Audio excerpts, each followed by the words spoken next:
ԴՕԿ կուսակցության նախագահ Վարդան Ղուկասյանը չի արտահանձնվի Հայաստանին։ Սրա մասին տեղեկանում ենք կուսակցության ֆեյսբուքյան էջից։ Միևնույն ժամանակ դատարանը գտել է, որ Վարդան Ղուկասյանի կողմից թույլ են տրվել միգրացիոն կարգի խախտումներ, ուստի պետք է լքի ԱՄՆ-ի սահմանները։ Դատարանի վճռի հետ կապված ավելի մանրամասն տեղեկատվություն կտրվի երկուշաբթի փաստաբան Բաղդասարյանի մամուլի ասուլիսի ընթացքում, նշվում է հաղորդագրության մեջ։ Նշենք, որ փետրվարի 28-ին տարածվեց այն լուրերը, որ Վարդան Ղուկասյանը ձերբակալված է եւ գտնվում է Լաս Վեգասում, ձերբակալվածների պահման վայրում։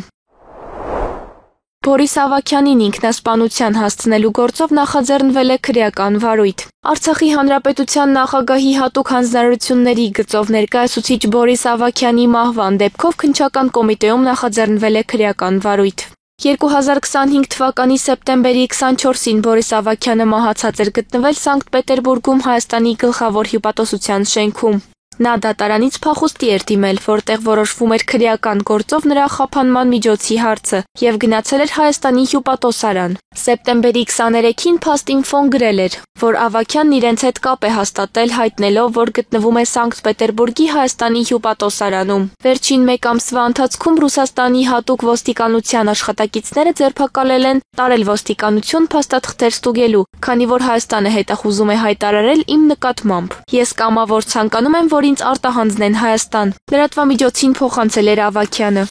Համաձայն ռուսական ԶԼՄ-ների Բորիս Ավագյանը Ռուսաստանում մեղադրվել է ավելի քան 4.2 միլիարդ ռուբլի հարկերից խուսափելու մեջ, սակայն գործը կասեցվել էր, քանի որ 2025 թվականի օգոստոսի 22-ին նա պայմանագիր է կնքել Ռուսաստանի պաշտպանության նախարարության հետ հատուկ ռազմական գործողություններին մասնակցելու համար։ Սակայն գործը վերաբացվել է, քանի որ Ավագյանը չի կատարել պայմանագրի պահանջները։ Ինչպես հայտնի դարձավ հետագայում, Ավագյանի նկատմամբ քրեական հետապնդում է հարուցել նաև Հայաստանի քննչական կոմիտեն։